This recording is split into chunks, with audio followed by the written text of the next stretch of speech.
When people think about hazards on a hiking trail, they picture things like loose rocks, dehydration, cliffs, heat exposure, or maybe taking a wrong turn and getting stuck outside longer than you meant to. And to be fair, they are common issues people deal with in desert areas. But on the simpler trails, take example of the ones near Usery Mountain Regional Park, people don't really think about any of that, because these trails are, while they are dry, they're also very busy, well marked, and familiar to a lot of locals. So most people head out there expecting a simple walk, some quiet scenery, and a morning that feels predictable. And that was a mindset of 23-year-old Alex Bessler when he stepped onto the Merkle Memorial Trail during the morning hours of May 26, 2016. The Merkle Trail is a short loop inside Usery Mountain Regional Park near the Goldfield Mountains on the east side of the Phoenix metro area, which is mostly used by casual hikers because the path is wide and smooth, and not particularly steep. Another reason why many people choose it is because it's so simple and predictable. Now, that morning, Alex was hiking with a friend who had walked the trail before and understood the general layout, which meant there was nothing unusual or risky about the plan. Now, obviously when you're walking on a trail, you have to be wary of wild animals, especially in Arizona where they have all sorts, from coyotes to mountain lions. But what they also have, and what most people think they won't encounter, are bees. Now, contrary to popular belief, bee activity is actually very common, especially wild Africanized honeybees. They've actually been widespread across this region for decades, and although they look the same as regular honeybees, their behavior is different. To sum it up, they're basically menaces to society, but there's a reason for this. Back in Africa, there's a lot more predators to them, like the honey badger. The weather there is also more hostile, and the environment is just overall harsher for them, so they evolved to be a lot more aggressive. So in turn, they'll defend their hives way more aggressively and respond to disturbances much faster than regular honeybees. They are so aggressive, they will still react if a person never sees the hive, never touches it, or never even knows they were close to it. So hiking around them sometimes means you're completely unaware you are near a hazard until something happens. Now, as Alex and his friend moved along the trail, his friend walked slightly ahead, far enough to be separated but close enough that they were still sharing the same stretch of path. But remember, everything appeared normal. There was no warnings from other hikers about any animals. There were no posted alerts about animals in that specific area, so there was nothing that a reasonable person could interpret as a threat. But at some point on that trail, a large swarm of bees suddenly descended on Alex. Reports from the local county sheriff's office state the attack came without provocation or warning, meaning there was no clear triggers such as stepping on a hive or disturbing a nest. Now, these swarms can form incredibly fast, and once Africanized bees commit to attacking, they do it as a coordinated mass.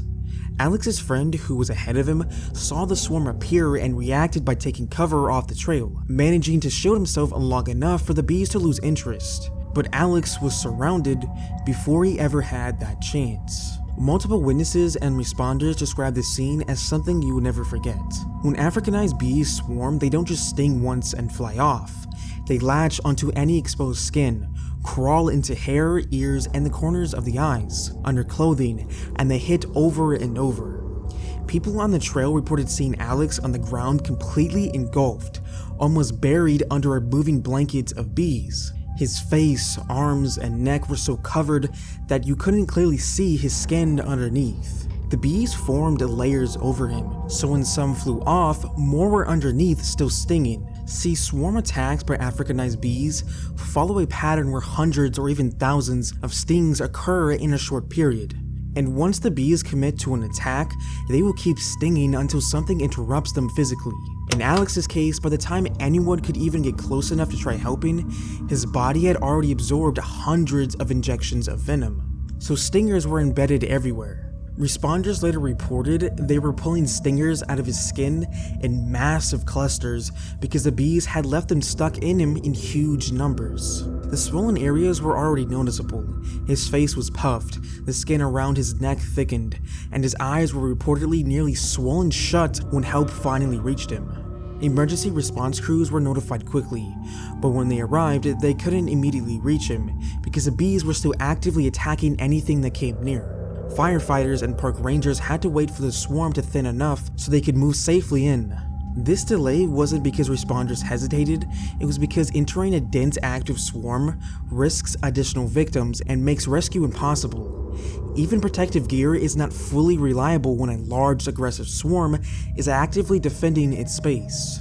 When they finally reached Alex, they physically dragged him out because the bees were still clinging to his clothing and hair. As they moved him, bees were still stuck to his face and arms, and responders had to brush and scrape them off as they carried him. From the reports I could find, it was stated that he had been stung more than 1,000 times. People who saw him said his skin looked peppered with punctures, hundreds of tiny swollen marks overlapping each other, with stingers still sticking out like splinters. In swarm fatalities, the venom load becomes massive very fast, and in Alex's case, the amount of venom circulating through his system was overwhelming before he even made it out of the park.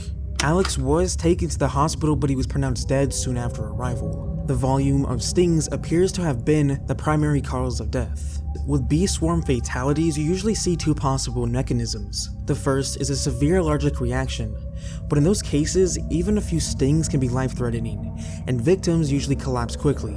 The second mechanism, which was widely assumed in Alex's case based on the reported numbers of stings, is what's called toxic innovation, where the sheer amount of venom overwhelms the body. It damages organs, causes widespread swelling, and triggers shock.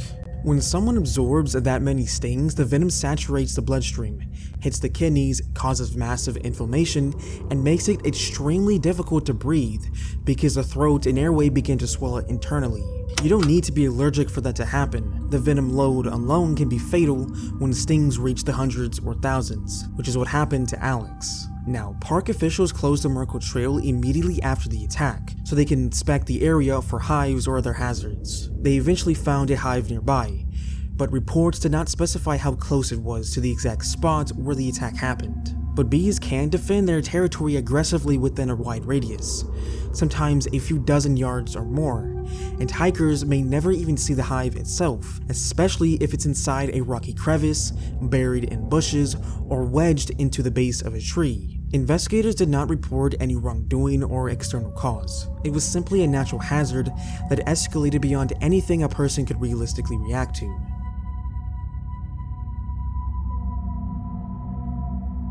The Sultan River in Snohomish County, Washington is a fast, moving mountain river that comes straight out of the Cascade Range. There's one thing you notice immediately if you ever touch the water, is how freezing it stays even in late spring, because it's fed by snowmelt coming down into Spotted Lake, and by controlled releases from Callback Dam, which means the temperature barely rises above ice cold. The river itself runs through a long forested canyon, and it drops steadily as it moves south, creating long stretches where the current keeps moving with force whether you're prepared for it or not. It also doesn't stay the same from 1 mile to the next either. Some parts widen out into a calmer flow, and then out of nowhere the channel tightens and starts folding over rocks, forming wave trains, hydraulics, and deep pockets that can pull things under. Now, different sections of the river are rated by difficulty. Padders treat each part like its own personality. There are areas where families drift through in simple inflatable kayaks, and then there are these harder stretches, where the water slams into constrictions and rises into standing waves tall enough to flip a raft if you come at them the wrong way. And when the dam upstream releases water, all those hazards get amplified.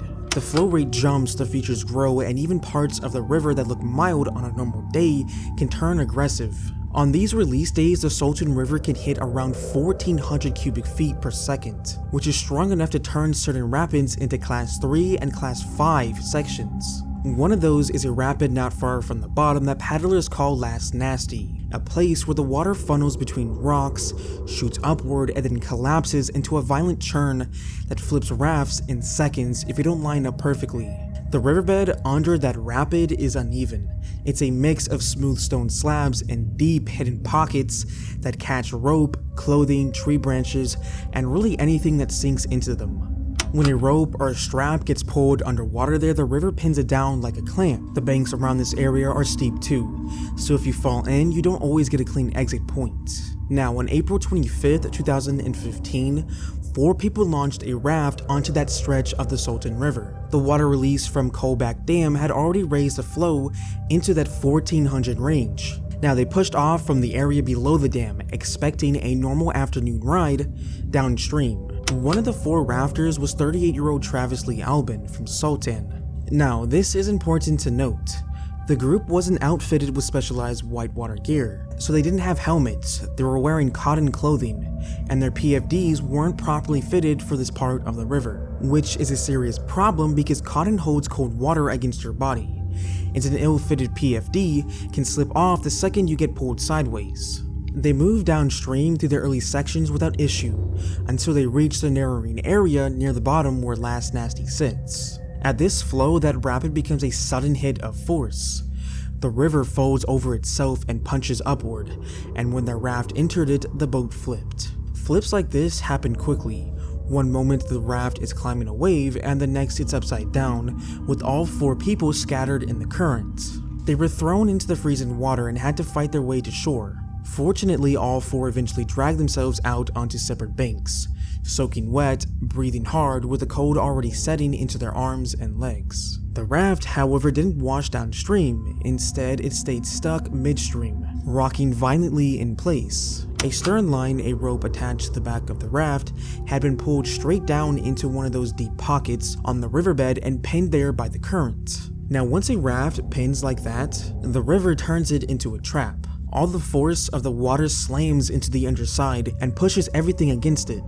From the shore, the group could clearly see the raft wasn't going anywhere, as the stern line was stretched tight underwater. In the cockpit area of the raft, the inside section beneath the floor, had rope threaded through it in a web pattern. When the raft flips upside down, those ropes hang down into the water like loose nets, and when the current hits them, they tighten instantly.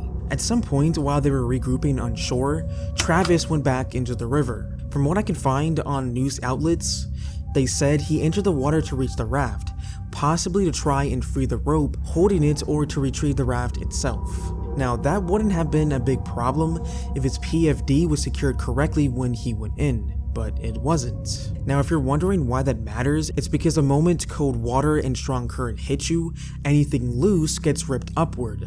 So the second he re-entered the river, that freezing water hit him with the cold shock response. Your chest expands sharply, and if your mouth is below the surface during that gasp, you pull in water right away. The chest muscles tighten instantly, your breathing rhythm breaks, and you lose a huge part of your strength in seconds. The current shoved him directly toward the pinned raft. When you're being carried into a stationary object underwater, it feels like you're being pushed against a wall. There's no room to lift your head because the water rushes upward into the underside of the raft. Now, under that raft, the cockpit ropes were hanging down in loops, twisting and tightening with every surge of current. So as soon as Travis was dragged into that pocket beneath the raft, those ropes would have started catching on whatever they touched.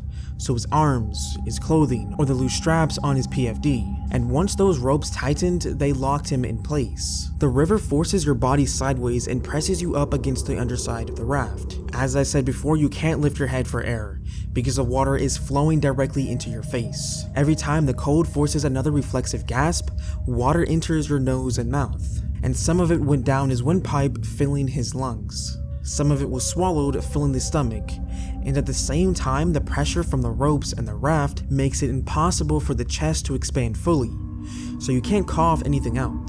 And to make everything worse, the PFD, already loose, would have been pushed upward by the current until it rolled up around his face. Once the straps slip enough, the entire vest gets torn off by the river.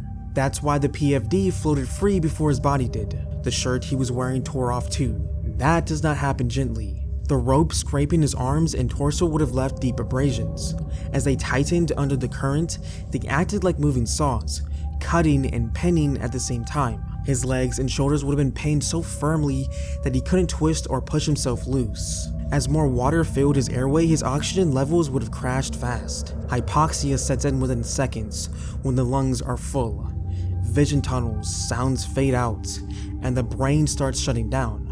Combine that with the freezing water, consciousness slips away even faster. He would have lost awareness under the raft, still trapped in those ropes with the current kept pounding him into the underside. In some point after he was unconscious, the river finally tore him loose. That's the only way his body drifted downstream. Without the PFD, without the shirt, and with the current pulling at him from every direction, his body would have spinned, rolled, bounced off rocks, and drifted until it reached a point where the flow weakened enough for him to come to rest. He was found downstream on a rock bar wearing only his pants and shoes. The state he was found in matched exactly what happens when someone drowns under a pinned raft and is then freed by river force. Missing flotation gear, missing upper clothing, waterlogged lungs, signs of entanglement, and abrasions caused by both ropes and movement downstream. Rescuers cut the pinned ropes, freed the raft, located the survivors, and eventually recovered Travis's body. But by that point, the timeline made the outcome unavoidable. The accident was later confirmed by the sheriff's office and detailed in whitewater rescue reports. The flip, the pinned raft, the rope entanglement, the cold shock, and the improperly secured PFD all stacked together in a way that offered no escape once he was pulled beneath that raft. And now, folks, it's time to say goodnight. We sincerely appreciate your patronage and hope we've succeeded in bringing you an enjoyable evening of entertainment. Please drive home carefully and come back again soon. Good night.